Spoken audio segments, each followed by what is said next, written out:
Migration from one tool to the other tool is a bit complicated task. You really need to know a lot of things before you are migrating. You have to first of all sit and even kind of map out all those assets, all those data, everything which you want to migrate from one tool to the other tool. Now in this video I'm going to talk to you about migration of data in the context of marketing automation from HubSpot into Marketing Cloud. I have done a lot of projects in this kind of migration, and that's what I'm going to talk to you about. The things which I actually faced and my clients also faced is what I'm going to talk to you about. So let's especially those three things which you should take care, and you will be able to migrate data from one platform to the other smoothly. So first of all, you have to take care of the CRM data. I think it goes without saying. Of course, the data has to be there.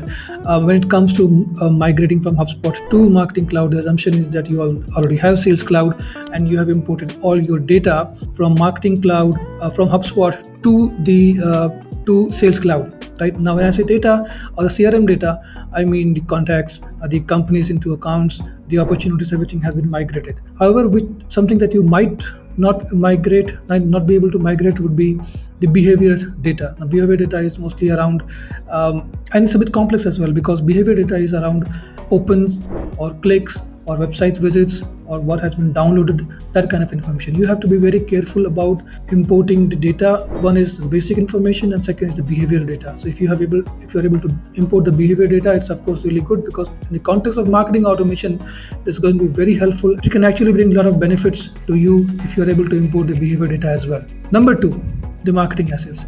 Marketing assets are landing pages.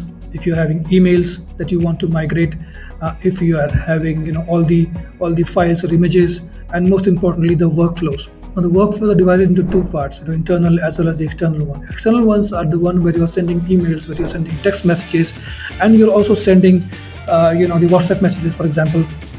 Those things have to be imported as well. Those things have to be mapped according to what is the priority right now for the company.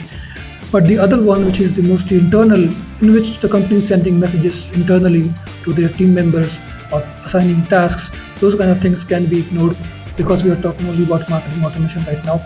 And if that's also required, then you will have to connect, and you have to be sure that you also know about the CRM, the Sales Cloud, as well as the Marketing Cloud, so that you can also take care of the internal workflows. When it comes to emailing, you have to be very careful about the branding aspect. In my case, I've been doing a lot of migration, but these have been only acquisitions. So one company acquiring other. So the company who is using Marketing Cloud, they are acquiring companies who are using HubSpot. So you have to also take care of the branding part.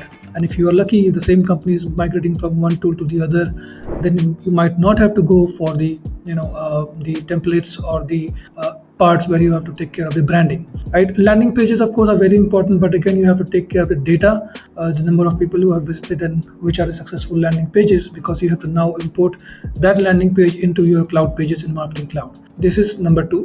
And number three, and most important, and this really is the most important, this is actually a game changer, where you have to take care of the unsubscribed data. Right, unsubscribed data which you already have, the unsubscribed information which you already have in HubSpot. It depends upon how long you have been using HubSpot. If you have a lot of unsubscribes, you'll have to be sure to import all the information from HubSpot about the unsubscribe into Marketing Cloud and map your contacts accordingly. Otherwise, I've come across many cases wherein company have been sending emails the moment they get into Marketing Cloud or any other tool, also to the people who have already unsubscribed. Now this is illegal. You cannot send it. You cannot do it. One of the companies was also sued, and they had to pay a hefty fine for that. So you be very, very sure about the unsubscribed data is also mapped, all the bounces and everything. You are taking care of that part as well. So three things: CRM, marketing assets, and number three is the unsubscribed data. There certainly are more things, but I think these three are the most important. And in the further videos, I will also get deeper into all these aspects, and also into reporting, of course, which I have not discussed. Thank you for watching till here. Welcome again. Thanks.